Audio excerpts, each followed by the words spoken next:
காவியம் நாவல் ஸ்டோரியை மிஸ் பண்ணாம பார்க்கறதுக்கு சேனலை சப்ஸ்கிரைப் பண்ணி பக்கத்துல இருக்க பெல் பட்டனை பிரஸ் பண்ணிக்கோங்க. இந்த போட்டியில் ஆரம்பத்திலிருந்து வீராவின் பயிற்சி நிலை அவனது வலிமையை விட பலவீனமாக கருதப்பட்டது. முந்தைய போட்டியில் கூட விஜயன் என்ற சீடன் ஒரு தொடக்க நிலை ருத்ர மகாவீரனாக இருந்தான். ஆனால் அவன் ஒரு தனிப்பட்ட சீடன். பொதுவாக தனிப்பட்ட சீடர் என்ற பெயர் ஒரு சிறப்பு தனித்துவமான திறமை கொண்டவர்களுக்கு மட்டுமே கிடைக்கும். ஆனால் வீரா பொற்கதிர் குழுவின் சீடனாக இருந்ததால் மற்ற குழுக்கள் அவனிடம் சிறப்பு எதுவும் இருக்காது என்று நினைத்தனர். இருப்பினும் கடந்த போட்டியில் சபர்ணாவுக்கு எதிராக வீராவின் செயல்திறன் அனைவருக்கும் அதிர்ச்சியாக இருந்தது. மறுபுறம் ஆன்மீக உலகத்தை அடையாது மற்றொரு போர் வீரனான தமிழேந்தி இவனுமே ருத்ர மகாவீர நிலையில்தான் இருந்தான். ஆனால் தமிழேந்தி ஆதிசக்தி ஆசிரமத்தில் தனக்கென ஒரு பெயரை பெற்றிருந்தான். இதனால் பெரும்பாலான மக்கள் வீரா தமிழேந்தியை விட பலவீனமானவன் என்றே இன்னும் கருதினர். மேலும் வீராவுக்கும் ஆன்மீக உலகத்திற்கும் இடையே இன்னும் பெரிய தூரம் இருந்தது. பலர் வீராவின் பெயரை கூட கேள்விப்பட்டதில்லை. அப்படி இருக்க இத்தனை பெரிய போட்டியில் பொற்கதிர் குழு ஒரு தொடக்க நிலை வீரனை சேர்த்திருப்பதை அவர்களால் ஜீரணிக்க முடியவில்லை. வீரா ஏதோ தவறான முறையை பயன்படுத்தி இருக்க வேண்டும் என்று பெரும்பாலான மக்கள் சந்தேகித்தனர். ஆனால் வெகு சீக்கிரத்திலேயே வீராவின் திறமையை சந்தேகித்தவர்களுக்கு பலத்த அடி கொடுப்பது போல வீரா தன் திறமையை காட்டியிருந்தார். இதனால் முன்பு வீராவை ஏளனமாக பேசிய மக்கள் அனைவரும் இப்போது வீராவை விட கொடூரமானவனாவும் திறமையானவனாவும் இனி யாரால் இருக்க முடியும் என்று யோசித்தனர். மெல்ல சீடர்களின் பேச்சு வீராவையும் தமிழேந்தியையும் ஒப்பிடத் தொடங்கியது. அனைவரும் இருவரின் திறமையையும் வலிமையையும் பற்றி பேசத் தொடங்கினர். ஆனாலும் பெரும்பாலான மக்கள் தமிழேந்தியின் பக்கமே சாய்ந்தனர். வீரா அப்படி என்ன அற்புதமான காரியத்தை செஞ்சுட்டான்னு அவனை எல்லாரும் இவ்வளவு புகழ்றீங்க? அவ சபர்ணாவை தோக்கடிச்சுட்டான். அதுவும் சபர்ணா முழுசா தயாரா இல்லாதப்ப. அவ்வளவுதான். மத்தபடி வீரா கிட்ட சிறப்புலாம் ஒண்ணும் இல்ல. ஆமா, வீரா தமிழேந்தி முன்னாடி வந்தா வீராவுக்கு தோல்வியை ஏத்துக்கிறது தவிர வேற வழியே இல்லையே. அது என்னமோ உண்மைதான். 18 வயசுல உச்சநிலை ருத்ர மகாவீரனா மாறுறதுங்கிறதுலாம் ஒன்னும் சின்ன குழந்தைங்க விளையாட்டு இல்ல. தமிழேந்தி தன்னோட கடின உழைப்பாலதான் இந்த நிலை அடைஞ்சிருக்கான். பல குழுவிலும் இதே போன்ற விவாதங்கள் நடந்து கொண்டிருந்தன. இதை கேட்டதும் பொற்கதிர் குழுவின் சீடர்கள் மிகுந்த கோபம் அடைந்தனர். இருப்பினும் பொற்கதிர் குழுவில் சீடர்களின் எண்ணிக்கை மிகவும் குறைவாக இருந்ததால் அவர்களின் எதிர்வினை மற்றவர்களை பாதிக்கவில்லை. மேலும் இந்த விவாதம் அவர்களிடமிருந்து மெல்ல 33 குழுக்களுக்கும் பரவியது. 33 குழுக்களுக்கும் தனித்தனியாக சொந்த மாயக் கண்ணாடி உண்டு. அதன் மூலம் அனைத்து குழுவினரும் போட்டியில் நடக்கும் ஒவ்வொரு விஷயத்தையும் பல்வேறு கோணங்களிலிருந்து பார்ப்பர். அப்படி பார்த்துக் கொண்டிருந்த வைரக்குழுவின் உள் சீடர்கள் சிலர் அவர்கள் குழுவின் மாயக் கண்ணாடி முன் ஒன்று கூடி கடுமையாக வாதிட்டுக் கொண்டிருந்தனர். வீரா ரொம்பவே சக்தி வாய்ந்தவன் தான், இதுல எனக்கு எந்த சந்தேகமும் இல்ல. நீங்க வேணா பாருங்க, இனி வர எல்லா போட்டியிலையுமே வீரா தான் ஜெயிப்பா என்று வைரக்குழுவை சேர்ந்த ஒரு இளைஞன் உறுதியாக சொன்னான். அதை கேட்ட மற்றொரு சீடன், பூவரசன், உனக்கு மூலன்னு ஒண்ணு இருக்கா இல்லையா? தமிழேந்தி வாழ் உணர்வோட மைய சாரத்தை நல்லா புரிஞ்சவன், அது உனக்கு தெரியாதா என்று கேட்டான். அப்போது மற்றொருவர், அதனால இப்ப என்ன, வீரா அவனுடைய பலத்தை மறைச்சுக்கிட்டு இருக்கான்னு உனக்கு எதுவும் தோணவே இல்லையா என்று கேட்டான். பூவரசன் இந்த நேரத்தில் உதடுகளில் மறைக்கப்பட்ட கமுக்கமான புன்னகையுடன் அமைதியாக அமர்ந்திருந்தான். அவனும் வைரக்குழுவின் உள் சீடன்தான். ஆனால் துரதிருஷ்டவசமாக அவன் இந்த குழு போட்டிக்கு முந்தைய சவாலில் தோற்றுவிட்டான். எனவே அவனுக்கு இந்த சிறந்த பிரிவு போட்டியில் பங்கேற்க வாய்ப்பு கிடைக்காமல் போனது. ஆனாலும் வீரா போட்டியில் பங்கேற்றுள்ளதை பார்த்து மகிழ்வுடன் அவனுக்கு ஆதரவு தெரிவித்து வந்தார். அதை விரும்பாத ஒரு சீடன், சரி பூவரசன், வீரா வெற்றி பெறுவான்னு நீ உறுதியா இருக்கல, அப்ப அவன் மேல பந்தயம் வைக்க உனக்கு தைரியம் இருக்கா என்று தூண்டிவிட பார்த்தா. ஆமா ஆமா, உனக்கு தைரியம் இருந்தா உன் மொத்த காசையும் வச்சு வீரா மேல பந்தயத்தை கட்டி என்று மற்றொருவனும் அவனை தூண்டிவிட்டான். பொதுவாக போட்டியின் போது பலர் இதுபோன்ற சூதாட்டத்தை ஆடுவர். அதில் ஒவ்வொரு சீடனும் அவனின் பலத்திற்கு ஏற்ப பந்தயம் கட்டலாம். ஆதிசக்தி ஆசிரமத்திற்கும் இது எல்லாம் தெரியும். ஆனாலும் கண்களை மூடிக்கொண்டு அமைதியாக நின்றது. காரணம், இப்படி பந்தயம் கட்டுவதே பல உயர் குடும்பங்களின் சந்ததியினர்தான். அவர்களை எதிர்க்க முடியாதென ஆசிரமமும் வாயை மூடிக்கொள்ளும். இந்த நேரத்தில் தமிழேந்தி மீது 10 ஆன்மீக கற்களை பந்தயம் கட்டும் போது அவன் வென்றால் கட்டிய நபர் 12 ஆன்மீக கற்களை பெறுவான். இதுவே வீரா மீது பந்தயம் கட்டும் போது 40 ஆன்மீக கற்களை வெல்லும் வாய்ப்பு இருந்தது. பொதுவாக ஒரு போட்டியாளரின் மேல் பந்தயம் கட்டும் போது அந்த போட்டியாளர் பிரபலமானவராக இருந்தால் லாபம் குறைவாகவே இருக்கும். இதிலிருந்து பெரும்பாலானவர்களின் நம்பிக்கை தமிழேந்தி ஜெயிப்பான் என்பதாகவே இருந்தது. ஆனால் அதே நேரம் அந்த சீடர்களின் வார்த்தைகளை கேட்ட பூவரசன் சிரித்தபடி, நான் வீரா மேல பந்தயம் கட்டலன்னு யார் சொன்னது?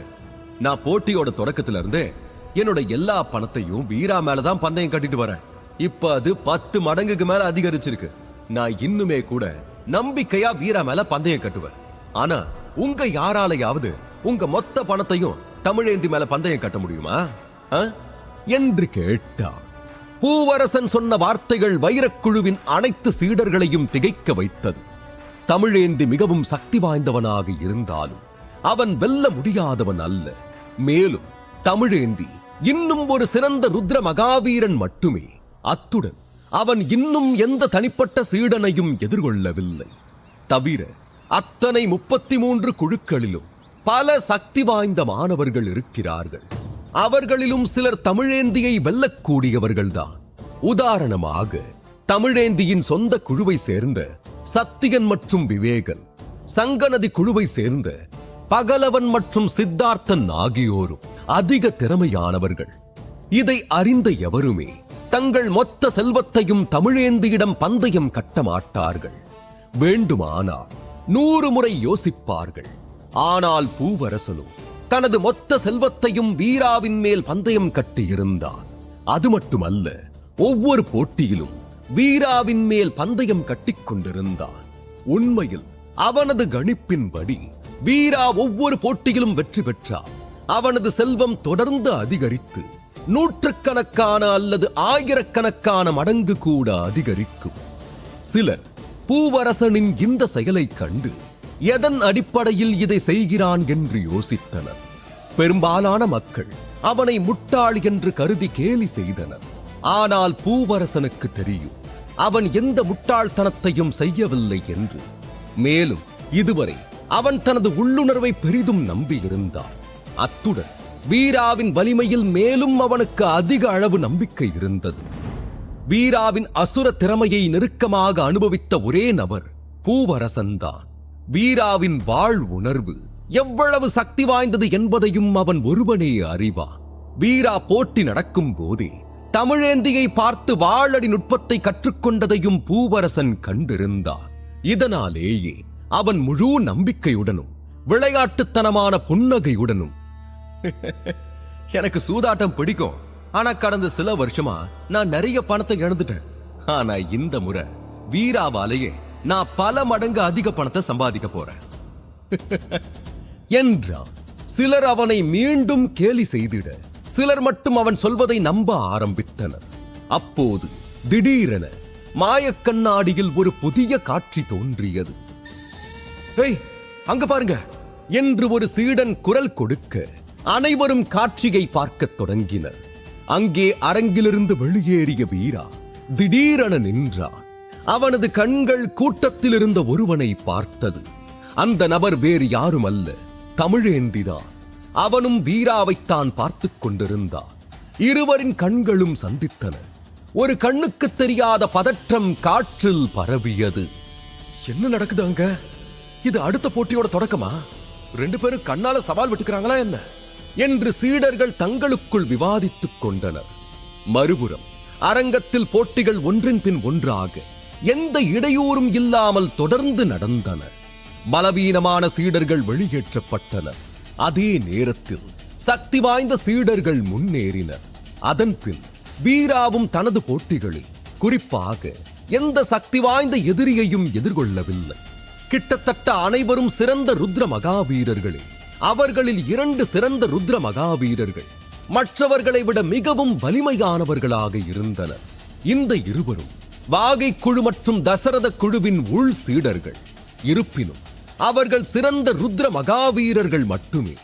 ஆனாலும் அவர்களின் சக்தி காரணமாக இந்த போட்டியில் கலந்து கொண்டனர். அப்போதும் சபர்ணாவை தோற்கடிப்பது வீரா அதிர்ஷ்டத்தின் உதவியை பெற்றதாகவே அவர்கள் நம்பினர். இந்த நம்பிக்கையினாலேயே இருவரும் வீராவின் முன் கைவிடவில்லை. முழு பலத்துடன் போராடத் தொடங்கினர். ஆனால் விளைவு முன்பு போலவே இருந்தது.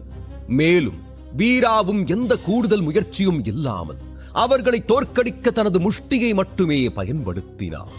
தொடர்ச்சியாக 2 சிறந்த ருத்ர மகாவீரர்களுக்கு பாடம் கற்பித்த பிறகு வீராவின் மீதமுள்ள எதிரிகள் அரங்கில் நுழைந்த உடனேயே சரணடைந்தனர்.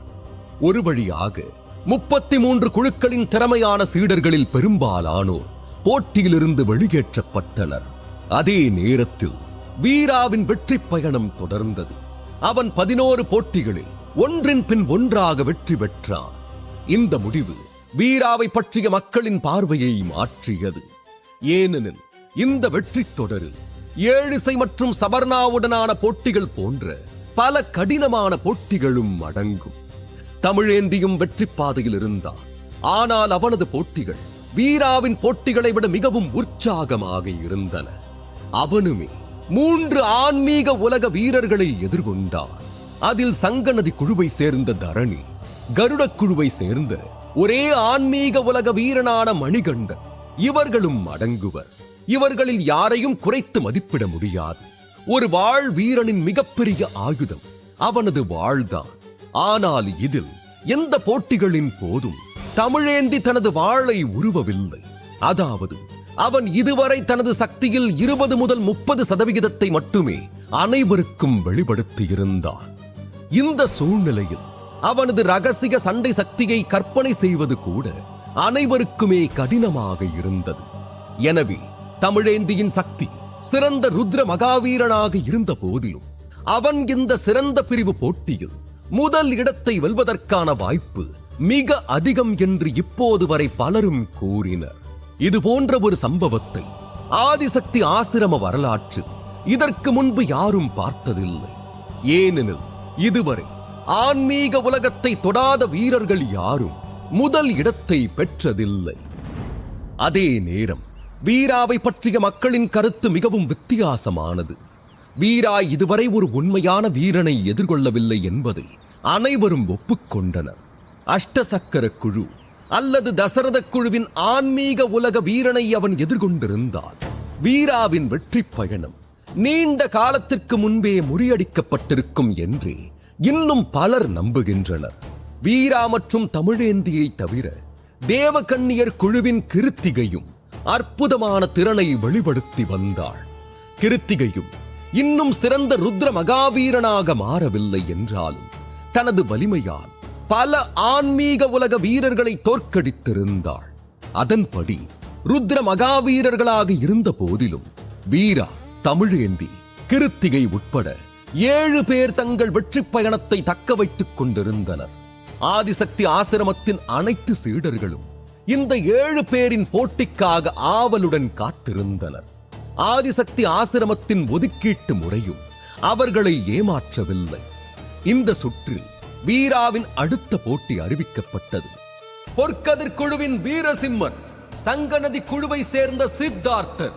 நீதிபதியின் வார்த்தைகள் கூட்டத்தில் ஒரு சூடான விவாதத்தை தொடங்கின. அவ்வளவுதான் வீராவோட வெற்றி பயணம் இங்கேயே முடிஞ்சிரும் பாரு. அவனோட போட்டி போட போற சித்தார்த்த சங்கநதி குழுவோட ரொம்பவே சக்தி வாய்ந்த சீடர். அதோட ஆதிசக்தி ஆசிரமத்தோட முன்னுரிமை பட்டியல்ல அவன் முதல் 60 பேர்ல ஒருத்தன். நான் நிச்சயம் சித்தார்த்தம் வெற்றி பெறுவான்னு தான் பந்தயம் கட்ட போறேன். நல்லதுதான். ஆனா வீரா மேல மக்களுக்கு அதிக நம்பிக்கை இல்ல. அதனால அவனுடைய வெற்றிக்கு அதிக பந்தய பணம் வருது. இந்த வாய்ப்பை பயன்படுத்தி நாம வீரா மேல பந்தயம் கட்டி பாப்போமா? ஜெயிச்சா பெருசா அழலாம்ல. அல்லலாம் தான். ஆனா வீரா சித்தார்த்தனோட போட்டி போட முடியாம நேரடியா தோல்வியை ஏத்துக்கிட்டா என்ன ஆகும்? மொத்தமா போயிடாதா? அந்த பயம்தான் எனக்கு. அட என்னப்பா, ஒருவேளை இந்த முறையும் வீராவுக்கு அதிர்ஷ்டம் அவனுக்கு உதவுச்சுன்னா நமக்கு லாபமாச்சே. நான் வீரா பக்கம் கொஞ்சம் கட்ட போறேன். அது சரி, அப்ப மொத்தமா போக போகுது. இதுக்கு முன்னதான் வீரா சங்கநதி குழுவோட இன்னொரு சீடனான 7 தோக்கடிச்சான். அது ஞாபகம் இல்லையா? அப்படி பார்த்தா வீரா உடனே கைவிடலனா சித்தார்த்தன் வீராவை தோக்கடிக்கிறது மட்டும் இல்லாம அவனுக்கு ஒரு நல்ல பாடத்தையும் கத்து கொடுப்பான்.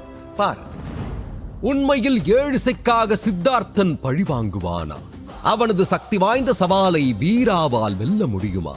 வீரா மேல் மொத்தமாக பந்தயம் கட்டும் பூவரசன் பந்தயத்தில் வெற்றி பெறுவானா? தெரிந்து கொள்ள தொடர்ந்து கேளுங்கள்.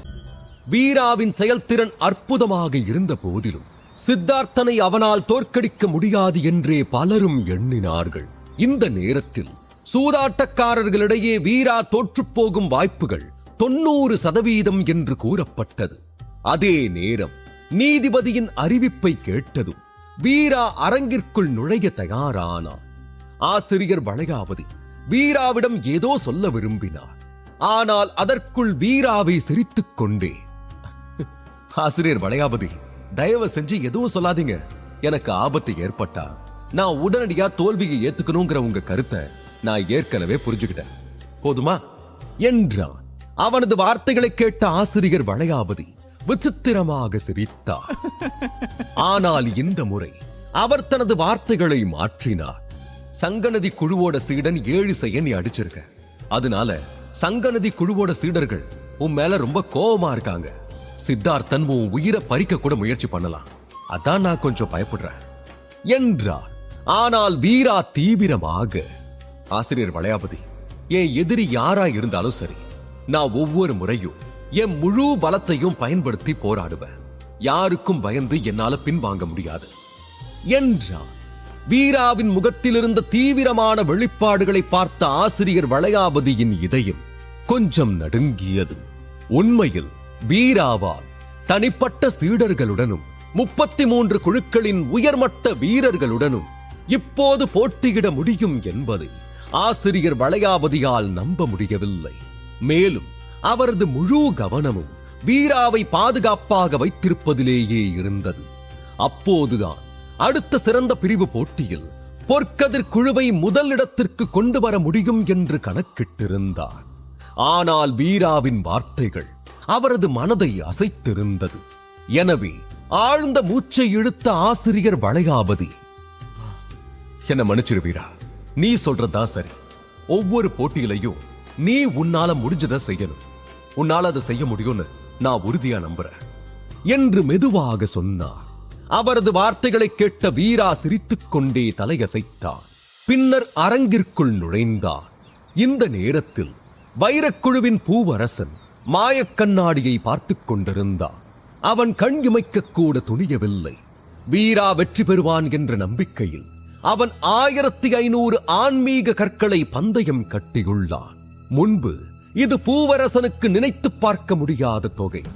ஆனால் வீராவின் வெற்றிக்காக தொடர்ந்து பந்தயம் கட்டியது பூவரசனின் ஆன்மீக கற்கள் பல மடங்கு அதிகரித்தன. இதனால் இப்போது அவனிடம் 1500க்கும் மேற்பட்ட ஆன்மீக கற்கள் இருந்தன. வீரா, நீ மட்டும் சித்தார்த்தனை எப்படியாவது தோக்கடிச்சிட.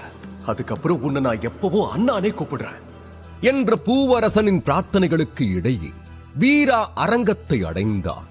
வீரா சித்தார்த்தன் இருவருமே வெற்றியின் தாளத்தில் இருந்தனர்.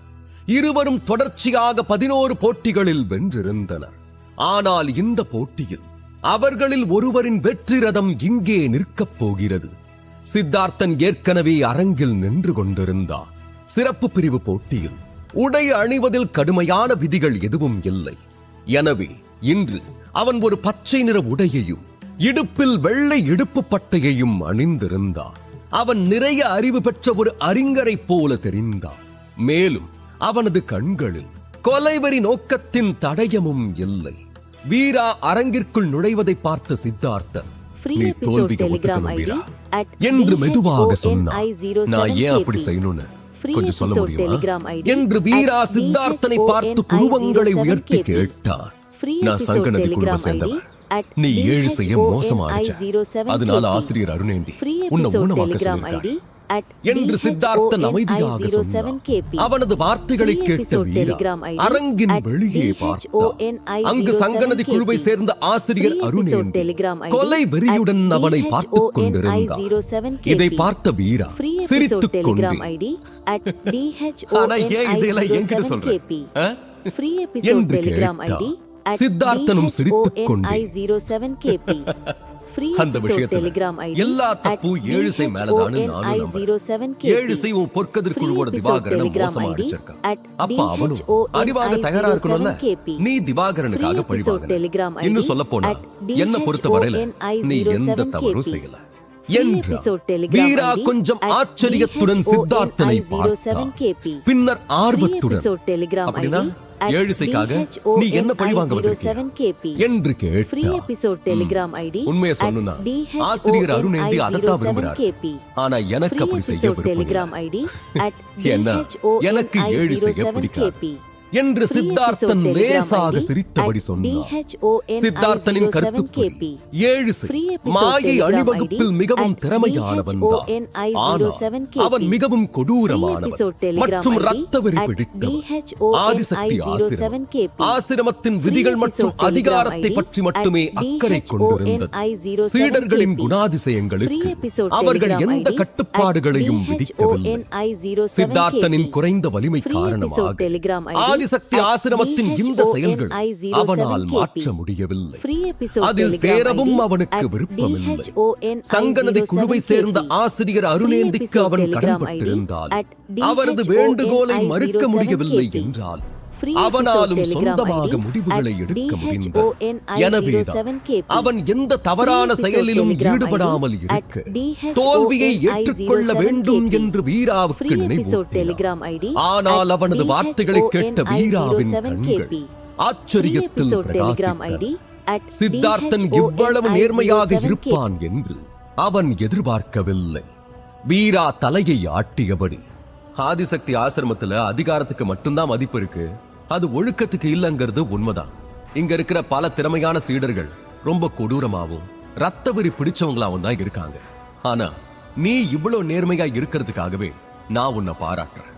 ஆனா அதுக்காக தோல்வி என்னால ஏத்துக்க முடியாது, அது உறுதி என்றான்.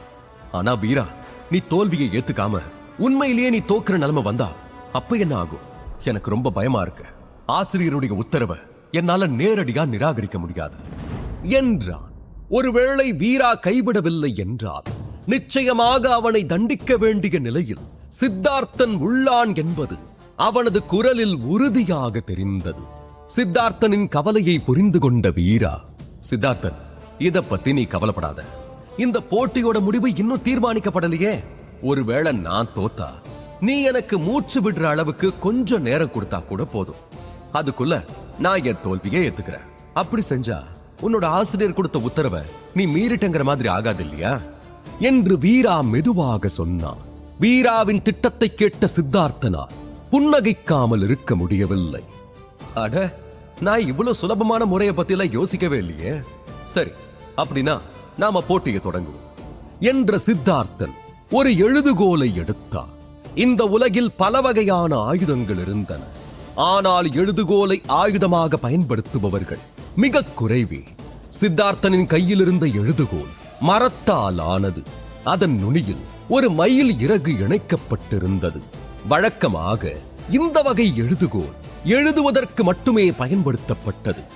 ஆனால் சித்தார்த்தன் தனது எதிரிகளை எதிர்த்து போராட இதை பயன்படுத்தினான். சித்தார்த்தன் எழுதுகோலை வெளியே எடுத்ததைக் கண்ட வீரா அவனை குறைத்து மதிப்பிடவில்லை. அதே நேரம் சித்தார்த்தன் எழுதுகோலை வெளியே எடுத்தவுடன் அவனது கைகளிலிருந்து கருப்பு ஆன்மீக சக்தி பாய்ந்தது. சித்தார்த்தனின் முன் மெதுவாக காற்றில் ஒடுங்கியது. ஆரம்பத்தில் அந்த ஆன்மீக சக்தி கருப்பு மூடுபனி வடிவத்தில் இருந்தது. ஆனால் பின்னர் அது கருப்பு திரவமாக மாறியது. பின் சித்தார்த்தன் மெதுவாக தனது கையை உயர்த்தி எழுதுகோலை கருப்பு திரவத்தில் இணைத்தான். அதைக் கண்ட வீரா ஏதோ ஒரு பெரிய ஆபத்தை உணர்ந்தான். இவன் என்ன செய்யறான்னு ஒண்ணும் புரியலையே. சரி, அது எதுவா இருந்தாலும் பரவாயில்ல, அவன் ஏதாவது செய்யறதுக்கு முன்னாடி நான் அவனை தாக்கிடுறேன் என்று தனக்குள் சொல்லிக் கொண்டவன் கண் இமைக்கும் நேரத்தில் சித்தார்த்தனின் முன் வந்து ஒரு பெரிய குத்தை வீசினான். ஆதிசக்தி ஆசிரமத்தின் சீடர்கள் வீராவின் உடலில் வெடிக்கும் சக்தியை பற்றி நன்கு அறிந்திருந்தனர். ஆனால் வீரா இவ்வளவு நெருக்கத்தில் வந்தும் சித்தார்த்தன் அந்த தாக்குதலை தவிர்க்கவே இல்லை என்பது அவர்களை அதிர்ச்சி அடைய செய்தது. பல சீடர்கள் சித்தார்த்தன் வெல்வான் என்று பந்தயம் வைத்திருந்தனர். இதனால் சித்தார்த்தனுக்கு காயம் எதுவும் ஆகிவிடுமோ என்று பயந்தனர். அதே நேரம் வீராவின் குத்தை பார்த்த சித்தார்த்தன் அமைதியாக தனது கையில் இருந்த எழுதுகோலை உயர்த்தி மின்னல் வேகத்தில் கையை அசைத்தார். அடுத்த கணமே வீராவின் முன் கொத்தடிமை என்ற வார்த்தை தோன்றியது. அந்த வார்த்தை வெறும் வார்த்தைதான், ஆனால் அது ஒரு சக்தி வாய்ந்த ஒளியை வெளிப்படுத்திக் கொண்டிருந்தது. அது மட்டுமின்றி அந்த வார்த்தை தோன்றியவுடன் வீரா திடீரென்று தனது குத்தின் சக்தி பலவீனம் அடைவதை உணர்ந்தார். மேலும் அவனது குத்து வலுவான சங்கிலிகளால் கட்டப்பட்டிருப்பது போல் உணர்ந்து குழம்பினார். வீராவின் முகத்தில் தோன்றிய முகபாவனையை பார்த்த சித்தார்த்தனின் உதடுகளில் ஒரு புன்னகை தோன்றியது.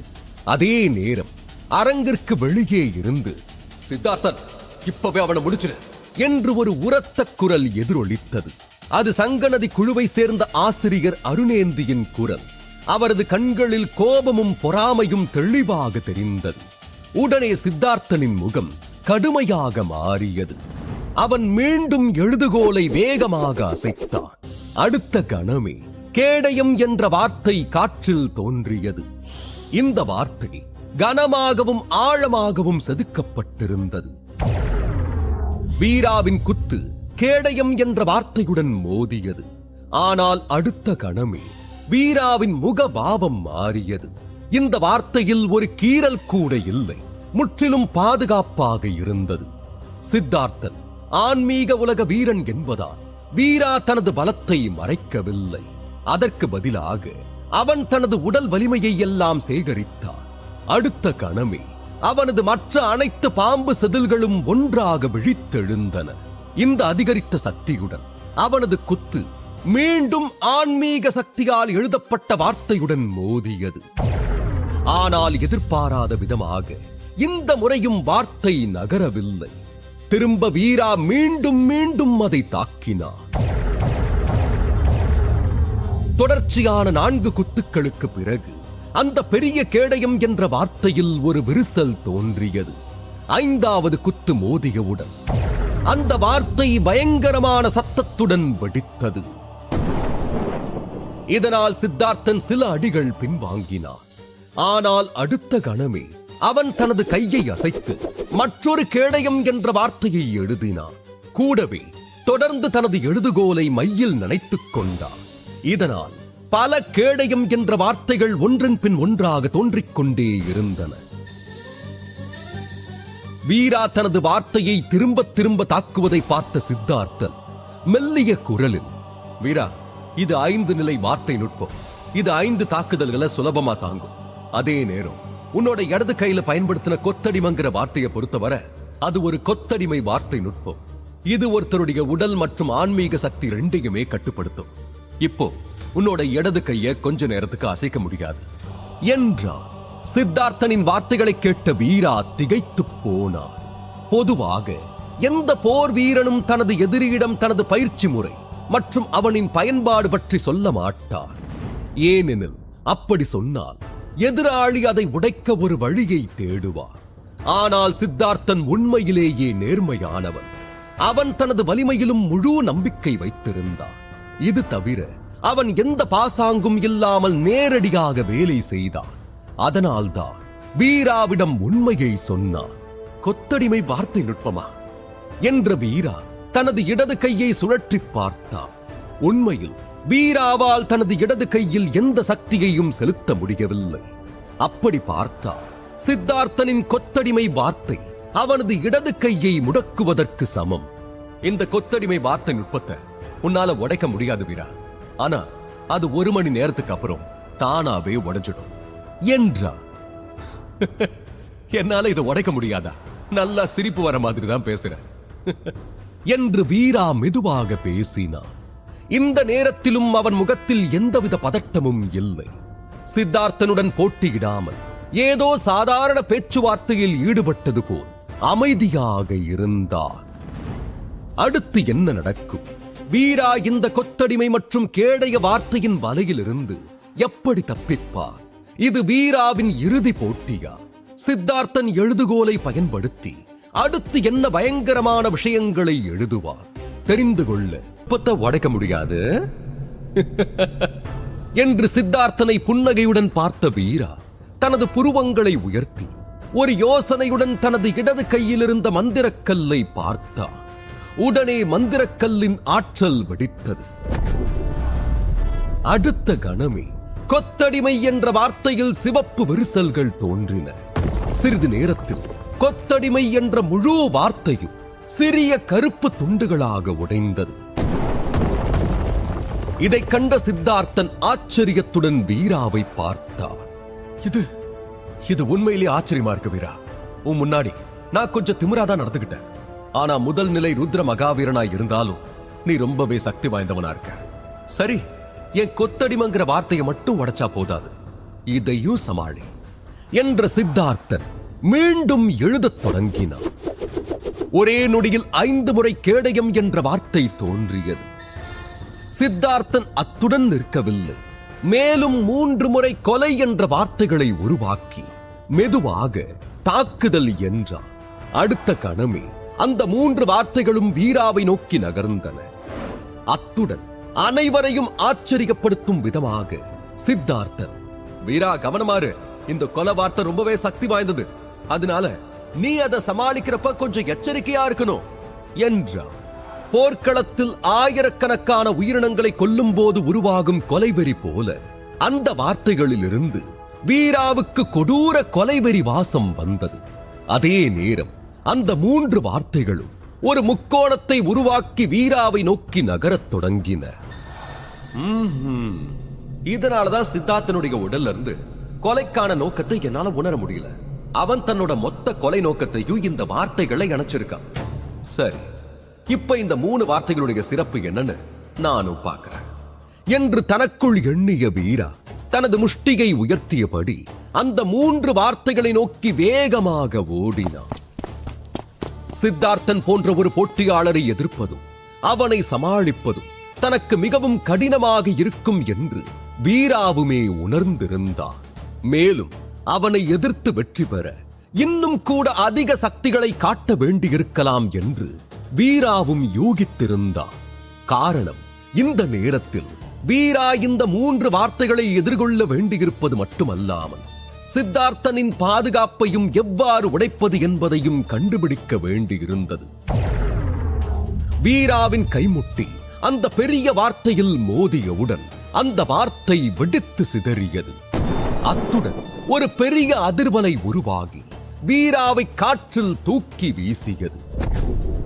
வீரா அரங்கை சுற்றியிருந்த பாதுகாப்பு கவசத்தில் மோதி விழுந்தார்.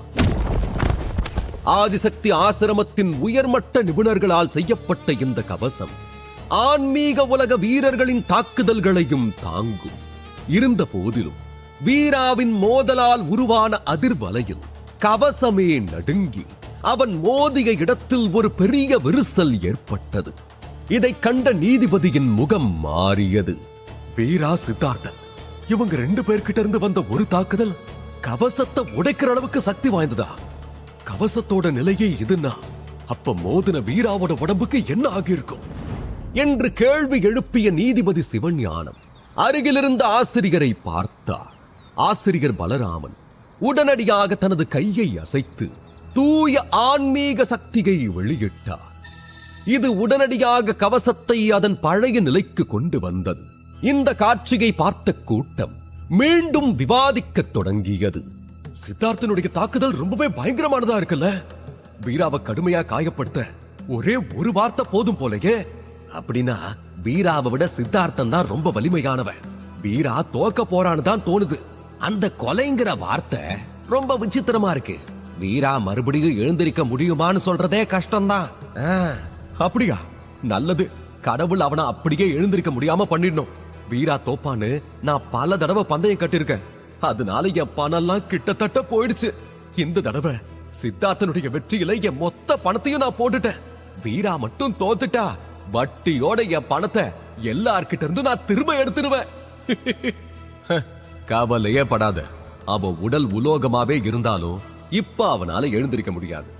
பொற்கதிர் குழுவிலும் வீராவின் மேல் பந்தயம் கட்டிய சிலரையும் தவிர கிட்டத்தட்ட அனைவருமே வீரா தோற்பான் என்றே நம்பினார்கள்.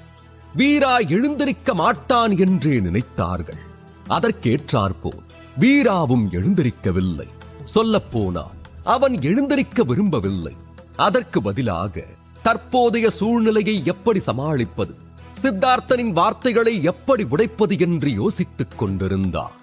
சற்று நேரம் யோசித்த வீரா, சித்தார்த்தனுடைய பாதுகாப்பை உடைக்க நான் என் உடல் வலிமையை மட்டும் நம்பி இருக்க முடியாது, வேற ஏதாவது வழிமுறைகளை பயன்படுத்தணும் என்று தனக்குள் சொல்லிக் கொண்டான்.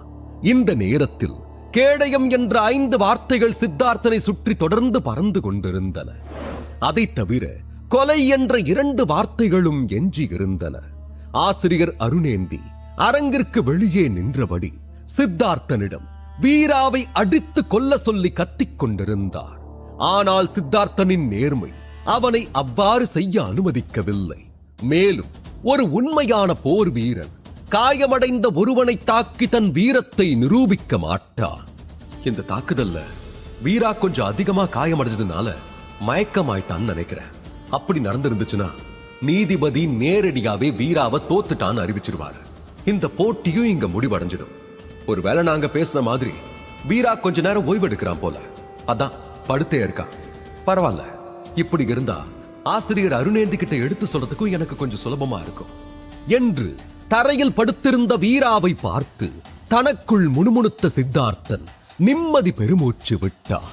அதே நேரம் வீரா தனது உடலை நகர்த்துவதை சித்தார்த்தன் பார்த்தான். பின் சட்டென ஒரே தாவலில் தரையிலிருந்து குதித்து எழுந்தான். தனது உடலை அங்கும் இங்கும் நகர்த்தி முறுக்கி பார்த்துக் கொண்டே அருணேந்தியை பார்த்த வீராவின் முகத்தில் ஒரு நக்கலான புன்னகை இருந்தது.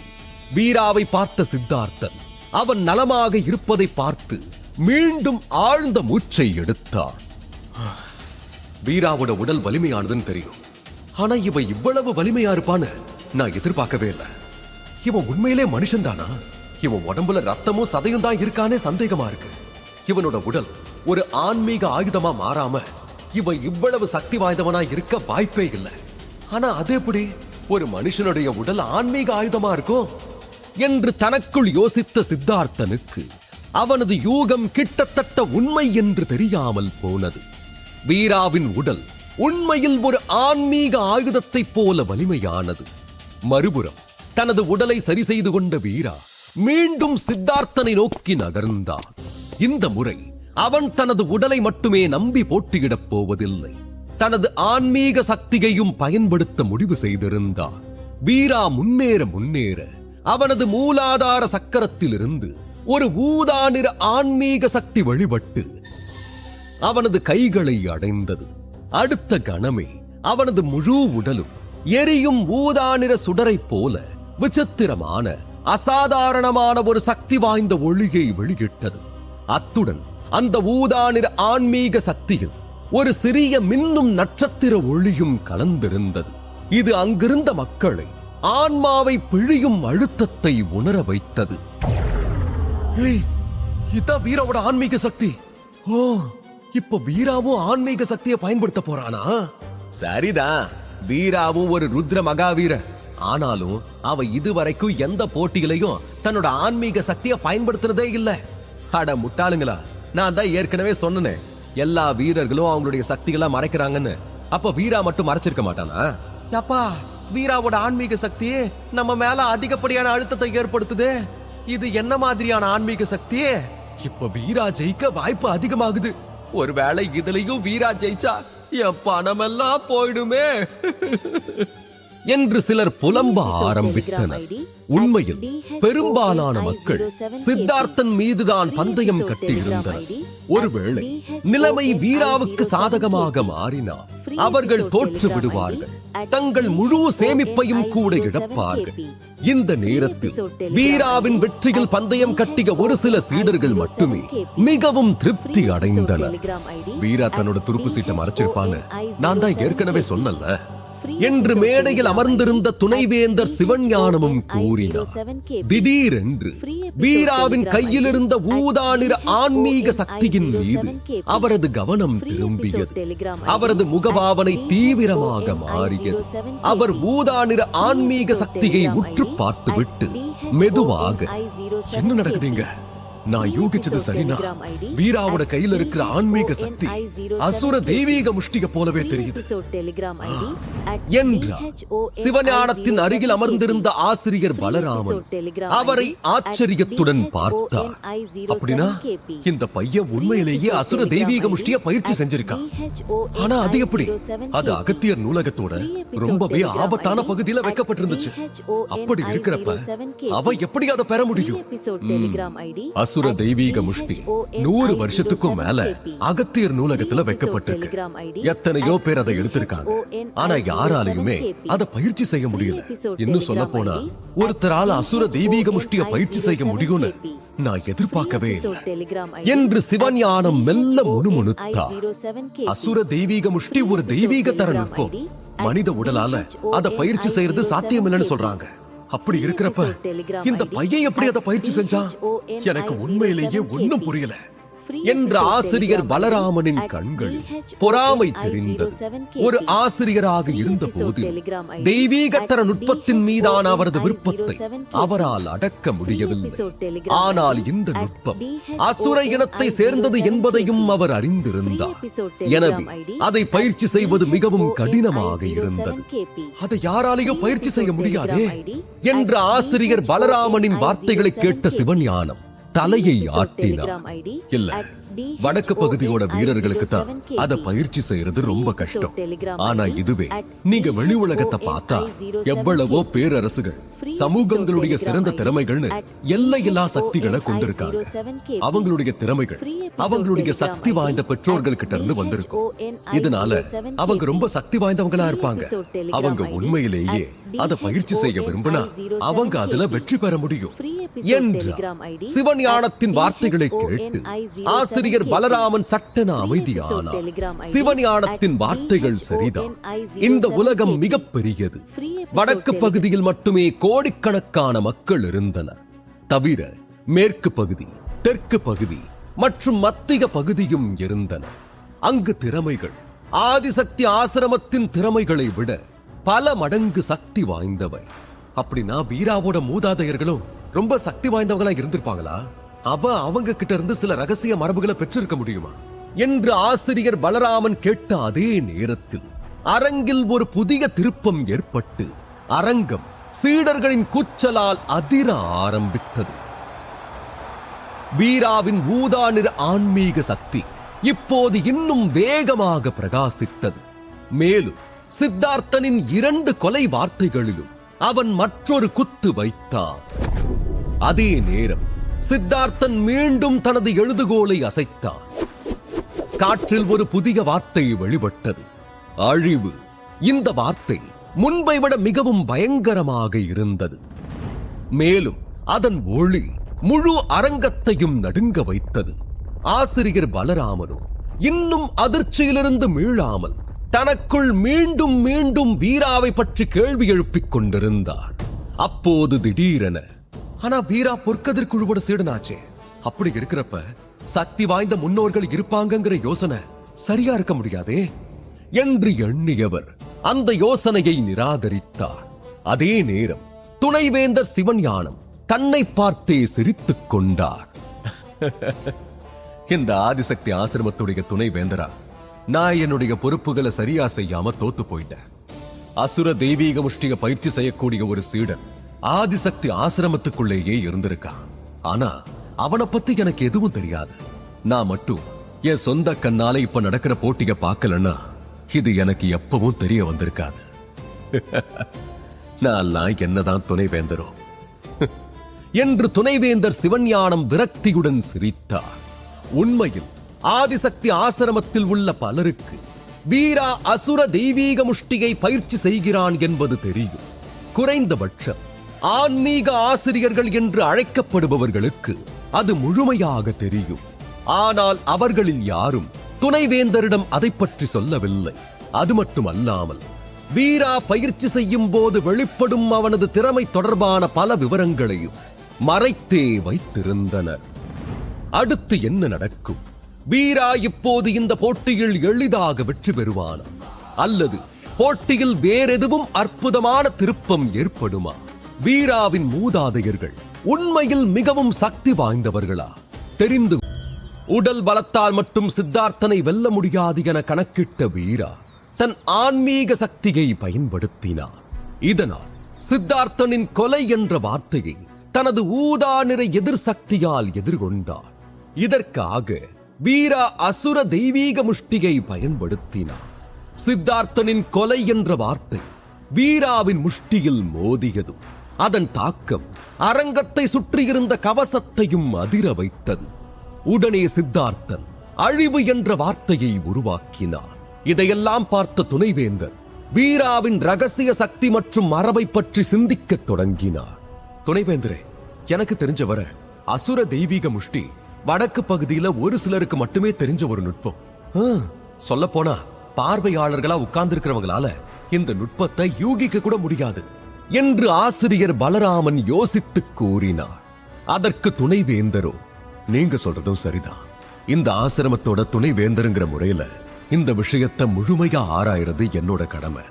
ஆனா இந்த நுட்பங்களை பத்தி தெரிஞ்சிருந்தோம் யாராவது அமைதியா இருந்தா அதோட விளைவுகளை அவங்க நிச்சயம் தாங்கிக்க வேண்டியிருக்கும் என்றவரின் கடுமையான பேச்சை கேட்டதும் ஆசிரியர் பலராமனின் மனதில் ஒரு குளிர் நடுக்கம் ஓடியது. அவருக்கு இந்த விஷயத்தில் நேரடி தொடர்பு இல்லை. எனினும் துணைவேந்தரின் வார்த்தைகளில் அடங்கியிருந்த எச்சரிக்கை அவரை திகைக்க வைத்தது. அசுர தெய்வீக முஷ்டியோட பயிற்சி ரொம்பவே அபூர்வமானது, ஆபத்தானதுன்னு தெரியும். ஆனா துணைவேந்தரே இவ்வளவு எச்சரிக்கையா இருக்காருன்னா ஏதோ பெருசா பிரச்சனை வரப்போகுது என்று தனக்குள் நினைத்துக் கொண்டார். அரங்கில் இது எதையும் அறியாத வீரா தன் உடலிலிருந்து மிக வலிமையான ஊதா நிற ஆன்மீக சக்தியை வெளியிட்டார். அதன் சக்தி அலைகள் காற்றில் அதிர்வலைகளை எழுப்பியது. இதை பார்த்து சித்தார்த்தனின் கண்களில் சிறிய சந்தேகம் தோன்றியது. ஆனால் அவன் மனதில் சிறிதும் பயமில்லை. வீரா தனது கேடயம் என்ற வார்த்தைகளின் பாதுகாப்பை உடைக்காதவரை தன்னை வீராவால் வெல்ல முடியாது என்று சித்தார்த்தன் அறிவார். மேலும் இந்த நுட்பம் அவனது பல வருட கடின பயிற்சியின் விளைவு. அதை உடைப்பது கிட்டத்தட்ட சாத்தியமற்றது. ஆனால் வீராவின் ஊதா நிற ஆன்மீக சக்தி அபார வேகத்தில் எழும்புவதை கண்டதும் சித்தார்த்தனின் முகம் ஒரு கணம் விரைத்தது. இவன் என்ன செய்யறான்? எனக்கு தெரிஞ்ச வரைக்கும் வீரா இந்த மாதிரியான மர்ம சக்திய இதுக்கு முன்ன எந்த போட்டிகளையும் பயன்படுத்தினதே இல்லையே என்று தனக்குள் யோசித்தார். மேலும் இந்த காட்சி சித்தார்த்தனின் மனதில் இரண்டு சந்தேகங்களை எழுப்பியது. வீராவோட ஆன்மீக சக்தி அவ்வளவு வலுவா இருக்காது, அதனால அவன் தன்னோட உடல் வலிமையை மட்டுமே நம்பி இருப்பான்னு நினைச்சேன். ஆனா இப்ப வீரா வெளிப்படுத்துற சக்தியை பார்த்தா வீரா தன்னோட உண்மையான பலத்தை மறைச்சிருப்பானோன்னு தோணுது. அதோட நான் நினைச்சதை விட இவன் ரொம்பவே சக்தி வாய்ந்தவனா இருக்கா. அப்ப இவனுடைய ஆன்மீக சக்தியும் நிச்சயம் பலவீனமா இருக்காது என்று தனக்குள் எண்ணிய சித்தார்த்தன் வீராவின் ஊதா நிற எதிர் சக்தியை ஆராய்ந்தார். அது மிகவும் அசாதாரணமானதாக தோன்றியது. ஒரு தெய்வீக சக்தியே உயிர் பெற்றது போல் தோன்றியது. இது சித்தார்த்தனின் அமைதியான தோரணையை ஒரே கணத்தில் உடைத்தது. இதனால் அவன் தன்னை அறியாமல் சில அடிகள் பின்வாங்கினான். ஆனால் அவன் தனது எழுதுகோலை கொண்டு எழுதும் வேலையை நிறுத்தவில்லை. உடனே தனது எழுதுகோலை வேகமாக அசைத்தான். இதனால் கொலை என்ற வார்த்தை காற்றில் ஒன்றன் பின் ஒன்றாக வெளிப்பட தொடங்கியது. அடுத்த நொடி விசித்திரமான கோணத்தில் இந்த வார்த்தைகள் அனைத்தும் வீராவை நோக்கி நகர்ந்தன.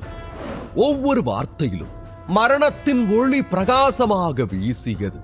திரிகால கொலை அணி என்று சித்தார்த்தன் உறுதியான குரலில் அறிவித்தார். இது அவனது மிகவும் கொடிய நுட்பங்களில் ஒன்று. இதை அவன் தனிப்பட்ட சீடர்களுக்கு எதிராக மட்டுமே பயன்படுத்த விரும்பினான். ஆனால் வீரா அதை நடக்க விடவில்லை. இந்த நுட்பம் சக்தி வாய்ந்தது மட்டுமல்ல, உருவாக்கவும் மிகவும் சிக்கலானது. ஆனால் இப்போது நிலைமை மாறிவிட்டது. இந்த நுட்பத்தை பயன்படுத்தாவிட்டால் போட்டி தனது கைகளிலிருந்து நழுவிவிடும் என்பதை சித்தார்த்தன் உணர்ந்து கொண்டார். மேலும் திரிகால கொலை அணியின் அமைப்பு முடிந்தது. அரங்கம் முழுவதும் ஒரு கொடூர ஒளி பரவியது. இந்த ஒளி மிகவும் தீவிரமாக இருந்தது. பார்வையாளர்கள் நரகத்தின் நெருப்பில் எரிவது போல் உணர்ந்தனர். மூச்சு திணறிட பலரின் முகம் வெளிறியது. அனைவரும் பயத்தில் பின்வாங்கினர். சில பலவீனமான இதயமுள்ள பார்வையாளர்கள் கண்களை மூடிக்கொண்டனர். ஒளியின் தாக்கத்தை உணர்ந்த ஆசிரியர்கள் அரங்கத்தை சுற்றியிருந்த கவசத்தின் சக்தியை அதிகப்படுத்தினர். அது அந்த ஒளியை தடுத்திட பார்வையாளர்களுக்கு சிறு நிம்மதியானது. ஆனாலும் கூட அங்கிருந்த அனைவராலும் அந்த பயங்கரமான சக்தியை உணர முடிந்தது. திரிகால கொலை அணியா? வீரா அந்த விசித்திரமான அமைப்பை கவனித்துப் பார்த்தார். அவன் புருவங்கள் சுருங்கின. இவ்வளவு கொலை வார்த்தைகளும் ஒன்றாக வெடித்தார். தான் கடுமையாக காயமடையக்கூடும் என வீராவுக்கு புரிந்தது. இதுவரை அவன் பல போட்டிகளில் வென்றிருந்தான். ஆனால் இந்த முறை எதிராளி கொஞ்சம் தந்திரமாக தெரிந்தார். அதனால்தான் சிறிது கவனக்குறைவாக கூட இருக்கக்கூடாது என்று எண்ணியவன் தனது மூச்சை கட்டுப்படுத்தி மனதை அமைதிப்படுத்தினார். பின் 1000 மாயையான உடல்கள் என்று ஆழ்ந்த மூச்சை எடுத்து உத்தரவிட்டார். சட்டென அவனது உடலில் இருந்து 6 ஊதா நிற நிழல்கள் வெளிப்பட்டன. இந்த மாயையான உடல்கள் வீராவின் நிழல்களைப் போலவே தெரிந்தன. ஆனால் ஒவ்வொன்றும் வெவ்வேறு வடிவத்தையும் ஒளியையும் கொண்டிருந்தன. அவை தோன்றியவுடன் இந்த 6 மாயையான உடல்களும் மரணத்தை சவால் செய்ய தயாராக இருப்பது போல திரிகால கொலை அணியை நோக்கி நகர்ந்தன. சித்தார்த்தன் உருவாக்கிய கொலை வார்த்தைகளாலான அமைப்பு மகத்தான சக்தியை கொண்டிருந்தது. முதல் மாயை உடல் அதை நெருங்கியவுடன் அணி மெதுவாக சுழலத் தொடங்கியது. அடுத்த நொடி ஒரு நெருக்கும் விசை மாயை உடலை பிடித்து பிணைந்தது. அதன் மேற்பரப்பில் விரிசல்கள் தோன்றின. அது உடைந்து போகும் நிலைக்கு வந்தது. ஆனால் அடுத்த நொடி அனைவரும் ஆச்சரியப்படும் விதமாக அணிவகுப்பின் 3 கொலை வார்த்தைகளிலும் கூட மாயை உடலில் உள்ளது போலவே விரிசல்கள் தோன்றின. இந்த காட்சியை கண்ட சித்தார்த்தனின் முகம் இறுகியது. இதுக்கு வாய்ப்பே இல்லையே என்று தனக்குள் கத்தத் தொடங்கினார். இது எப்படி? என்னோட திரிகால கொலை அணி ஆன்மீக ஆயுதங்களை கூட உடைக்கிற திறன் கொண்டது. அதோட இந்த நுட்பம் சங்கநதி குழுவோட சக்தி வாய்ந்த பாரம்பரியத்துல ஒண்ணு. அப்படி இருக்கிறப்ப வீராவோட மாயை உடல் எப்படி இவ்வளவு சக்தியை எதிர்க்குது? ஒருவேளை இந்த மாயை உடல் பூமி ஆயுதத்தை போல வலிமையானதா என்ன என்று சித்தார்த்தன் தனக்குள் கேட்டுக்கொண்டான். அவன் மனதில் சந்தேகம் மற்றும் கோபத்தின் புயல் எழுந்தது. சித்தார்த்தனிடம் மொத்தம் 13 வார்த்தைகள் இருந்தன. அவற்றில் இப்போது 3 வார்த்தைகள் அழிக்கப்பட்டு விட்டது. மீதம் 10 வார்த்தைகள் மட்டுமே எஞ்சி இருந்தன. ஆனால் அந்த 10 வார்த்தைகளின் வரிசை இந்த 3 போல வலுவாக இல்லை. இதை எண்ணிய சித்தார்த்தனின் முகம் இன்னும் கடுமையாக மாறியது. இந்த போட்டி தான் நினைத்ததை விட மிகவும் கடினமாக இருக்கும் என்பதை புரிந்து கொண்டார். உடனடியாக தனது எழுதுகோலை அசைத்து புதிய வார்த்தைகளை எழுதத் தொடங்கினார். பலவீனமான வார்த்தைகள் கொண்டு ஆபத்தில் சிக்கிக்கொள்ள அவன் விரும்பவில்லை. ஆனால் திடீரென அவன் முன் தோன்றிய காட்சியை கண்டு அவனது கண்கள் ஆச்சரியத்தில் விரிந்தன. அழிக்கப்பட்ட மாயை உடல் ஊதா நிற ஆன்மீக சக்தியாக மாறி கண் இமைக்கும் நேரத்தில் அதன் அசல் வடிவத்திற்கே திரும்பியது. இந்த காட்சியை பார்த்த சித்தார்த்தனின் மனம் அலைப்பாய்ந்தது. இது எப்படி சாத்தியம்? இது என்ன மாதிரியான நுட்பம் என்று சித்தார்த்தன் தனக்குள் புலம்பத் தொடங்கினார். பொதுவாக சித்தார்த்தன் அமைதியாக இயல்புடைய சீடன். ஆனால் இந்த காட்சி அவன் மனதையும் குலைத்தது. அதே நேரம் அசுர தெய்வீக முஷ்டியின் சக்தியை நன்கு அறிந்திருந்த துணைவேந்தர் சிவஞானம் இந்த காட்சியை கண்டு அவ்வளவு ஆச்சரியப்படவில்லை. இந்த நுட்பத்தை அவரால் பயிற்சி செய்ய முடியாவிட்டாலும் அதன் அற்புதங்களை அவர் முன்பே பார்த்திருந்தார். இந்த நுட்பம் சக்தி வாய்ந்தது மட்டுமல்ல, பொதுவான புரிதலுக்கு அப்பாற்பட்ட திறன்களையும் கொண்டிருந்தது. ஆனால் ஆசிரியர் பலராமின் வாய்தான் ஆச்சரியத்தில் பெரிதாக திறந்தது. இந்த ஆன்மீக சக்தி என் புரிதலுக்கு அப்பாற்பட்டதா இருக்கு. இந்த மாயையான உடல்கள் திரும்ப தானாவே மீண்டு வர முடியுமா என்று முணுமுணுத்தார். அவநம்பிக்கை அவரது குரலில் தெளிவாக தெரிந்தது. வீரா ஒரு அசாதாரண திறமசாலிங்கிறதுல எந்த சந்தேகமும் இல்ல. அவனுடைய உடம்பே ஏற்கனவே ரொம்ப சக்தி வாய்ந்ததா இருக்கு. இதுல அவனுடைய ஆன்மீக சக்தி இன்னும் மர்மமால இருக்கு. இவன் உண்மையிலேயே ஒரு ருத்ர மகாவீரன் தானான்னு சந்தேகமே வருது என்று ஒரு சீடன் ஆச்சரியத்துடன் கூறினான். அதற்கு மற்றொரு சீடனோ, வீராவை பலவீனமா நினைக்காதீங்கன்னு அப்பவே நான் தான் சொன்னல. அவன் அதிகமா பேசலனாலும் பிரபலமாகலனாலும் அவனோட வலிமைக்கு ஈடு இணையே கிடையாது என்றான். மூன்றாவது சீடன், பொதுவா ஒவ்வொரு போர் வீரனுக்கும் சில மறைக்கப்பட்ட ரகசிய தந்திரங்கள் இருக்கும். என்ன, வீராதான் அதை பயன்படுத்தாம இருந்திருக்கான். அதுக்கு காரணம் அவனுக்கு அதுக்கான வாய்ப்பு கிடைக்கல, அவ்வளவுதான். இதுக்காக வீரா பலவீனமானவன்லாம் சொல்லக்கூடாதுப்பா என்றான். இதை கேட்ட சுற்றியிருந்த மக்கள் தலையை அசைத்தனர்.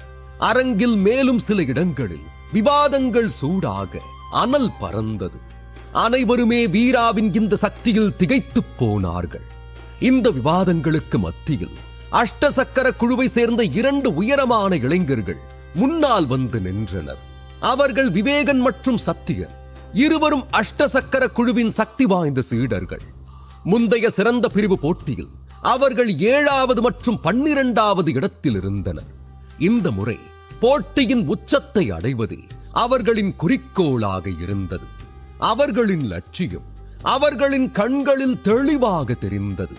இவர்கள் இருவரும் மிகவும் திறமையானவர்களாக இருந்தாலும் அஷ்டசக்கர குழுவின் உண்மையான ரத்தினம் தமிழேந்திதான். அவன் ஒரு மர்மமான திறமைசாலி. வீரா மற்றும் சித்தார்த்தனை விட மிக உயர்ந்தவன். இந்த மூவரின் ஒருங்கிணைந்த சக்தி மிகவும் வலிமையானது. அவர்கள் மிகவும் திறமையான சீடர்களை கூட தனித்தனியாக சவால் செய்ய முடியும். எனவே இந்த முறை சிறந்த சீடர் என்ற பட்டம் இந்த மூவரில் ஒருவருக்குத்தான் செல்லும் என்று பெரும்பாலான மக்கள் நம்பினர். சொல்லப்போனால் தமிழேந்தியின் வருகை அஷ்டசக்கர குழுவின் மரியாதையை இன்னும் உயர்த்தி விட்டது. விவேகன் சட்டென தமிழேந்தியை பார்த்து புன்னகைத்து, தமிழேந்தி, இந்த நுட்பத்தை பத்தி நீ என்ன நினைக்கிற என்று கேட்டான். அவன் குரலில் தமிழேந்தியிடமிருந்து ஏதோ ரகசியத்தை கேட்க விரும்புவது போன்ற ஒரு தந்திரம் இருந்தது. தமிழேந்தி புருவங்களை லேசாக சுருக்கி, எனக்கும் முழுசா புரியல, ஆனா என்னோட யூகம் சரியா இருந்தா இது ஒரு உயர்நிலை நுட்பமா இருக்கலாம் என்றான். உடனே விவேகன் சத்தியனிடம், சத்தியன், நம்ம தமிழேந்திக்கே இதை பத்தி தெரியாதாமே, இதுக்கு மேல நான் என்ன சொல்ல முடியும் என்று கிண்டலாக கூறி சத்யனின் எதிர்வினையை பார்க்க விரும்பினான். ஐயோ விவேகன், என்கிட்ட எதுவும் கேட்காத, எனக்குமே ஒன்னும் புரியல என்று சத்தியனும் தயக்கத்துடன் தலையை ஆட்டினான். இந்த மூவரும் ஒரே குழுவை சேர்ந்தவர்கள் என்றாலும் அவர்களுக்குள் கடுமையான போட்டி இருந்தது. சிறந்த பிரிவு போட்டியில் அவர்கள் ஒருவரை ஒருவர் எதிர்கொள்ள வேண்டியிருந்தார். அவர்களில் யாரும் பின்வாங்க மாட்டார்கள். சத்தியனும் தமிழேந்தியும் விவேகன் தங்களிடமிருந்து தகவல் பெற விரும்புவதை அறிந்திருந்தனர். சத்தியன் புத்திசாலித்தனமாக வாயை திறக்காமல் இருக்க, தமிழேந்தி மட்டும் ஒரு கணம் யோசித்து விட்டு, நமக்கு தெரிஞ்ச வர வடக்கு பகுதியில பயிற்சி நுட்பங்களை 4 பிரிவுகளா பிரிச்சிருக்காங்க. மரணம், ஆன்மீகம், பூமி, அப்புறம் வானம். ஆனா இந்த உலகம் இதுக்குள்ள மட்டும் அடங்காது. இந்த உலகம் ரொம்ப பெருசு. வான வகை நுட்பத்துக்கு மேலையும் பல நுட்பங்கள் இருக்கலாம். இதையெல்லாம் தெரிஞ்சுக்கணும்னா வடக்கு பகுதிக்கு வெளியே நாம அடியெடுத்து வைக்கிற வரைக்கும் காத்திருக்கணும் என்றான். தமிழேந்தியின் இந்த வார்த்தைகள் விவேகனை அமைதிப்படுத்தியது. சத்தியன் ரகசியமாக தமிழேந்தியை கூர்ந்து பார்த்தார். சத்தியனும் விவேகனும் எப்போதும் ஒருவருக்கொருவர் தீவிர போட்டியாளர்களாக இருந்தனர். ஆனால் தமிழேந்தியின் வருகை அஷ்டசக்கர குழுவில் ஒரு புதிய சமநிலையை கொண்டு வந்தது. போட்டிக்கு வந்த சீடர்களில் அவன் மிகவும் இளமையாக இருந்தான். அதுவும் உச்சநிலை ருத்ர மகாவீரன் மட்டத்தில் மட்டுமே இருந்தாலும் தமிழேந்தியால் ஆன்மீக உலக வீரர்களையும் சவால் செய்ய முடிந்தது. அவனது அசாதாரண திறன் அனைவரையும் ஆச்சரியப்படுத்தியது.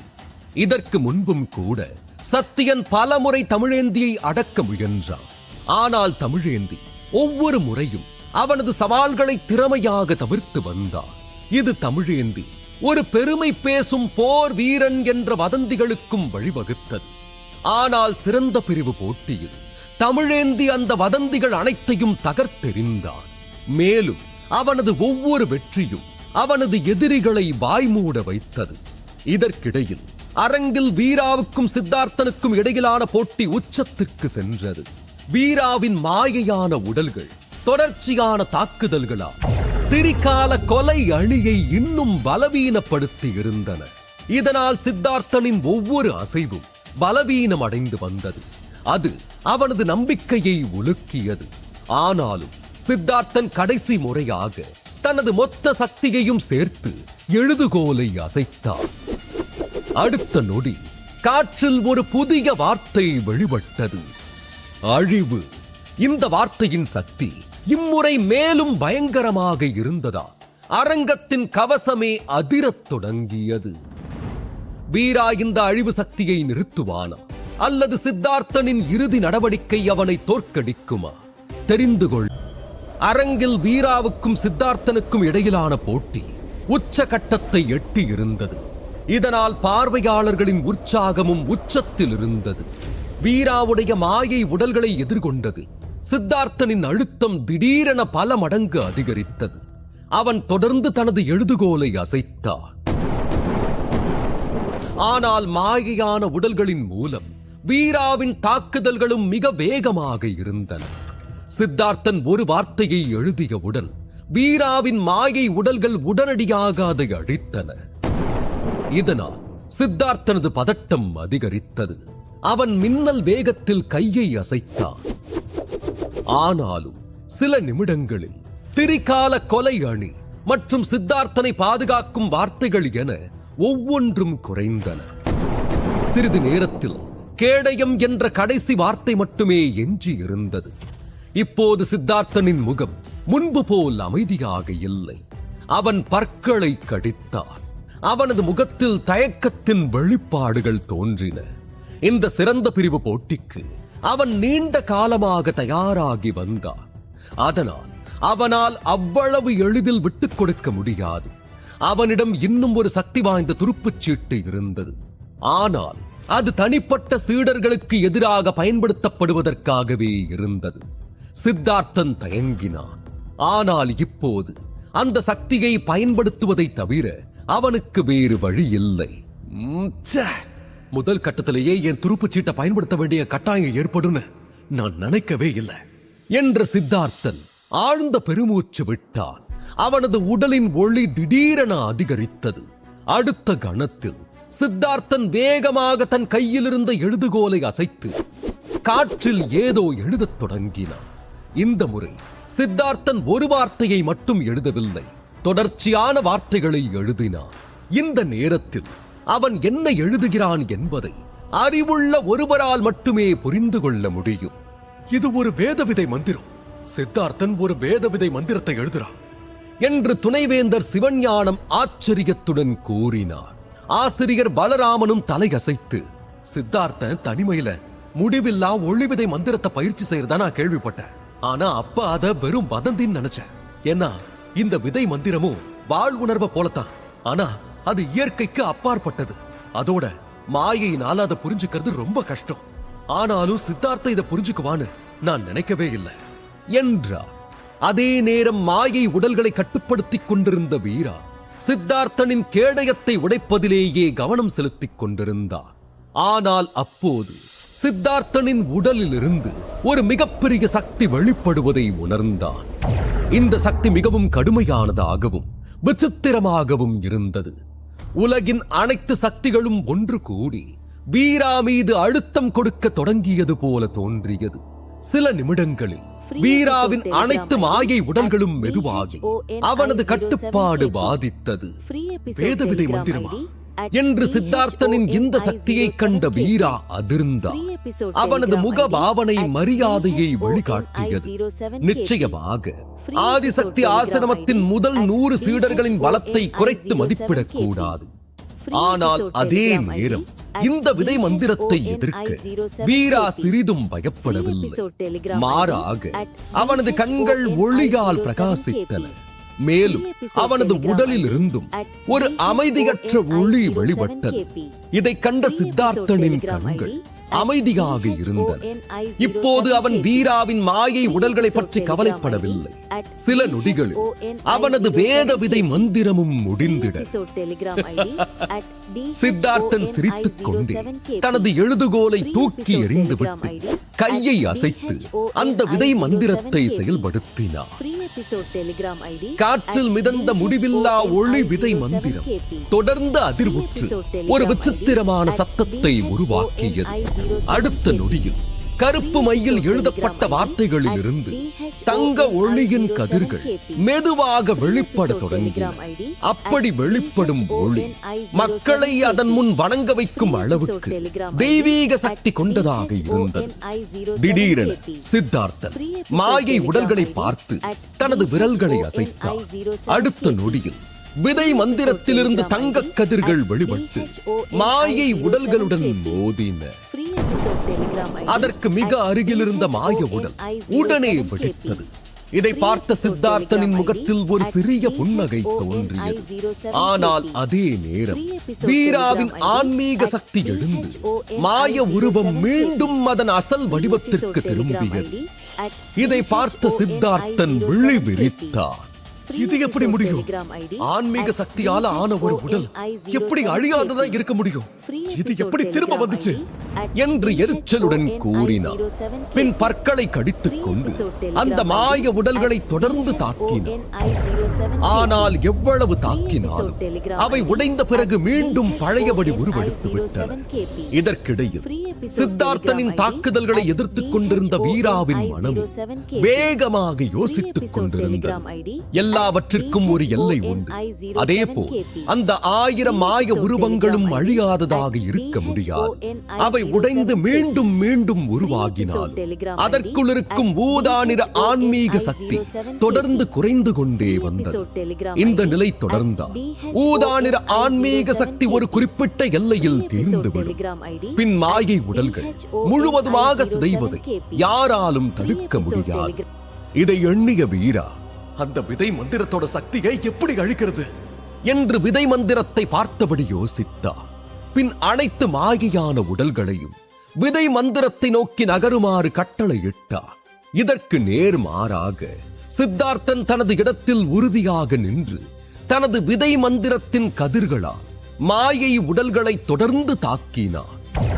ஆனாலும் ஒவ்வொரு முறையும் அழிந்து போகும் முன்பு அந்த மாய உருவங்கள் சிறிது தூரத்தை கடக்கத் தொடங்கின. இதனால் சில நொடிகளில் அவை அனைத்தும் முடிவில்லா ஒளி விதை மந்திரத்தை நெருங்கி இருந்தன. வீராவின் செயலால் சித்தார்த்தன் ஆச்சரியமானார். வேத விதை மந்திரம் தயாரிக்கப்பட்ட உடனேயே முடிவில்லா ஒளி சக்தி அதில் இணைக்கப்பட்டது.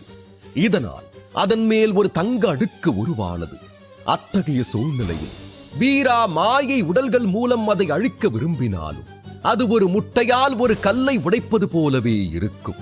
இந்த அசைக்க முடியாத நம்பிக்கையினால் சித்தார்த்தன் தனது விதை மந்திரத்தின் பாதுகாப்பை பற்றி அதிகம் சிந்திக்கவில்லை. மாறாக அந்த மாய உடல்களை நசுக்குவதில் கவனம் செலுத்தினார். ஆனால் இந்த முறை அந்த மாய உடல்கள் உடைந்த பிறகு மீண்டும் ஒன்றிணையவில்லை. மாறாக ஊதா நிற ஆன்மீக சக்தியின் நீரோடைகளாக மாறின. இதை பார்த்து சித்தார்த்தன் நான் வெற்றி பெற போறேன் என்று மகிழ்ந்தார். ஆனால் அதன் பிறகு நடந்தது சித்தார்த்தனை அதிர்ச்சியின் விளிம்புக்கு தள்ளியது. ஊதா நிற ஆன்மீக சக்தியின் நீரோடைகள் அழிக்கப்படவில்லை. மாறாக அவை முடிவில்லா ஒளி மந்திரத்தின் வார்த்தைகளை சுற்றி வரத் தொடங்கின. அடுத்த நொடியில் ஊதா நிற ஆன்மீக சக்தி மந்திரத்தின் தங்க ஒளியை அடுக்கடுக்காக விழுங்கத் தொடங்கியது. இதை கண்ட சித்தார்த்தன் என்ன என்ன நடக்குதுங்க என்று பதறினார். வீராவின் ஆன்மீக சக்தியின் இந்த திறனை அவன் எதிர்பார்க்கவில்லை. இது இப்படியே தொடர்ந்தால் சிறிது நேரத்தில் வேதவிதை மந்திரம் முழுவதுமாக விழுங்கப்படும். சட்டென சித்தார்த்தன் பார்வை வீராவிடம் சென்றது. தப்பு பண்ணிட்டேன். மாய உடல்களை வெல்றதுலயே நான் ரொம்ப நேரத்தை வீணாக்கிட்டேன். நான் வீராவை தோக்கடிக்க முயற்சி பண்ணிருக்கணும். வீரா தோத்தா மாய உடல்களும் அழிஞ்சிருக்கும் ச்சே என்று தனக்குள் யோசித்த சித்தார்த்தன் உறுதியான பார்வையுடன் வீராவை பார்த்தார். அடுத்த நொடி விதை மந்திரத்திலிருந்து ஒரு தடிமனான தங்கக் கதிர் வெளிப்பட்டது. அந்த தங்கக் கதிர் முன்பை விட 5 மடங்கு தடிமனாக இருந்தது. அது நேராக வீராவை நோக்கி சென்றது. தங்கக் கதிர் தன்னை நோக்கி நேராக வருவதைக் கண்ட வீரா அதை குறைத்து மதிப்பிடவில்லை. அடுத்த நொடியில் அவனது கால்களுக்கு கீழே லேசான பிரகாசம் தோன்றிட காற்றை போல அந்த தங்கக் கதிரிலிருந்து தப்பித்தார். தங்கக் கதிரின் சக்தி மிகவும் பயங்கரமாக இருந்தது. ஒருவேளை அது வீராவை தாக்கி இருந்தால் அது அவனது வலிமையான உடலை கூட கிழித்திருக்கும். வீரா தப்பிச் செல்லும் போது அந்த தங்கக் கதிர் நேரடியாக அரங்கின் கேடயத்தில் மோதியது. ஆனால் அந்த கேடயத்தாலும் தங்கக் கதிர்களை தடுக்க முடியவில்லை. அந்த கதிர் அதை துளைத்து பார்வையாளர்களை தாக்கியது. இந்த காட்சியை கண்டதும் பார்வையாளர்களின் முகங்கள் வெளிறிப் போயின. அரங்கத்திற்கு வெளியே நின்ற நீதிபதியின் முகத்தில் கூட தங்கக் கதிரின் சக்தியை நினைத்து ஆச்சரியம் உருவானது. ஆனால் விரைவில் தங்களை அமைதிப்படுத்திக் கொண்டு தங்கள் ஆன்மீக சக்தியை பயன்படுத்தி கேடயத்தின் தடிமனை அதிகரித்தனர். ஆனால் சித்தார்த்தனுக்கு இதையெல்லாம் கவனிக்க நேரமில்லை. காரணம், வீராவின் ஊதா சக்தி விதை மந்திரத்தின் வார்த்தைகளை தொடர்ந்து விழுங்கிக் கொண்டிருந்தது. அது முழுமையாக விழுங்கப்படுவதற்கு முன்பு சித்தார்த்தன் வீராவை தோற்கடிக்க வேண்டியிருந்தது. இல்லை என்றால் அவன் தோற்று விடுவான். இந்த போட்டி இப்போது இறுதி சுற்றை எட்டியதை அனைவரும் உணர்ந்தனர். அடுத்த நொடியில் விதையிலிருந்து தங்க ஒளிக்கதிர்கள் ஒன்றின் பின் ஒன்றாக வெளிப்பட்டன. ஆனால் வீரா அவை அனைத்திலிருந்தும் மயிர் இழையில் தப்பினார். இந்த காட்சியை கண்ட சித்தார்த்தன் மேலும் கவலைப்பட்டு முழு பலத்துடன் தாக்கினார். இதனால் வீரா மீது அழுத்தம் அதிகரித்தது. வீரா உடனே அக்னிக்கல் என்றார். அடுத்த நொடி வீராவின் உடல் காற்றைப் போல இலகுவானது. அவன் வேகமாக அந்த ஒளிக்கதிர்களில் இருந்து தப்பிக்கத் தொடங்கினான். தங்க கதிர்களும் அவனது மங்கலான நிழலை மட்டுமே தொட முடிந்தது. ஆனால் அந்த கதிர்களை தவிர்த்தபடி வந்த வீரா இறுதியாக ஒரு மூலையை அடைந்தான். அதை உணர்ந்த வீரா, இங்கிருந்து வெளியேறது இன்னும் கஷ்டமாச்சே என்றவன் சிந்திக்கத் தொடங்கினான். இந்த நேரத்தில் அவனது இடது வலது மற்றும் மேலே என எல்லா பக்கங்களிலும் தங்கக் கதிர்கள் வந்து கொண்டிருந்தன. வீராவுக்கு இப்போது ஒளிந்து கொள்ள இடமில்லை என்றே கூறலாம். இனி வீராவுக்கு கடைசி வழி சித்தார்த்தனை நோக்கி செல்வதுதான். ஆனால் வீரா நேராக சித்தார்த்தனை நோக்கி சென்றான். சித்தார்த்தனின் அடுத்த தாக்குதலில் இருந்து தப்பிக்க முடியாது. அடுத்த நொடியில் இந்த போட்டியில் தோற்று விடுவான். வேற வழியில்ல, நான் இந்த ஆபத்தை என் கையால எடுத்துதான் ஆகணும் என்ற வீராவுக்கு யோசிக்க நேரமில்லை. அவன் உடனே கால்களை தரையில் ஓங்கி மிதித்து வில்லிலிருந்து புறப்படும் அம்பு போல சித்தார்த்தனை நோக்கி வேகமாக பாய்ந்தான். இதை பார்த்ததும் சித்தார்த்தனின் முகத்தில் மெல்லிய புன்னகை தோன்றியது. வீராவின் வேகம் உண்மையில் மிக வேகமாக இருந்தது. ஆனால் அதில் பன்முகத்தன்மை இல்லை. எனவே வீரா எந்த திசையில் நகர்வான் என்பதை சித்தார்த்தன் ஏற்கனவே கணித்திருந்தான். உண்மையில் அவன் திட்டமிட்டுதான் வீராவை ஒரு மூலையில் தள்ளினான். இப்ப வீராவுக்கு தப்பிக்க வழியில்ல, அவன் நிச்சயமா தோத்துருவான் என்று ஒரு பார்வையாளர் உற்சாகமாக கூறினார். அரங்கில் நின்ற சித்தார்த்தன் பெருமூச்சு விட்டபடி, இந்த போட்டியில வெற்றி பெறது இவ்வளவு கடினமா இருக்கும் நான் எதிர்பார்க்கவே இல்லை என்றபடி தன் தங்கக் கதிரின் இறுதி தாக்குதலை தொடங்கினார். அந்த தங்க ஒளி வேகமாக முன்னேறி வீராவின் கடைசி பாதையையும் தடுத்தது. போட்டி முடிந்தது என்று சித்தார்த்தன் நினைத்தார். ஆனால் வீரா திடீரென்று வாளடி நுட்பத்தை பயன்படுத்தினார். வீரா உண்மையில் எந்த அடி நுட்பத்தையும் பயிற்சி செய்யவில்லை. இதனால் அவனது வாளடி நுட்பங்களை முழுமையடையாத நுட்பங்களாக கருதலாம். சித்தார்த்தன் வீராவின் வாளடி நுட்பத்தை பார்த்து அதிர்ந்தான். முன்பே வீரா ஒரு போட்டியில் வாளடி நுட்பத்தை பயன்படுத்துவதை அவன் பார்த்திருந்தான். ஆனால் சித்தார்த்தன் வாள் வீரன் அல்ல. எனவே வாளடி நுட்பங்களின் ரகசியத்தை அவனால் புரிந்து கொள்ள முடியவில்லை. பெரும்பாலான மக்களைப் போலவே வீராவின் வாள் அடிகள் வெறும் காட்சிக்காக மட்டுமே என்று அவனும் நினைத்தான். மேலும் இந்த போட்டியில் ஆரம்பத்திலிருந்தே வீரா வாளடி நுட்பத்தை பயன்படுத்தவில்லை. இதனால் சித்தார்த்தன் அந்த அடி நுட்பத்தையே மறந்திருந்தான். ஆனால் வீரா திடீரென வாளடி நுட்பத்தை பயன்படுத்துவதை பார்த்ததும் சித்தார்த்தன் கலங்கினான்.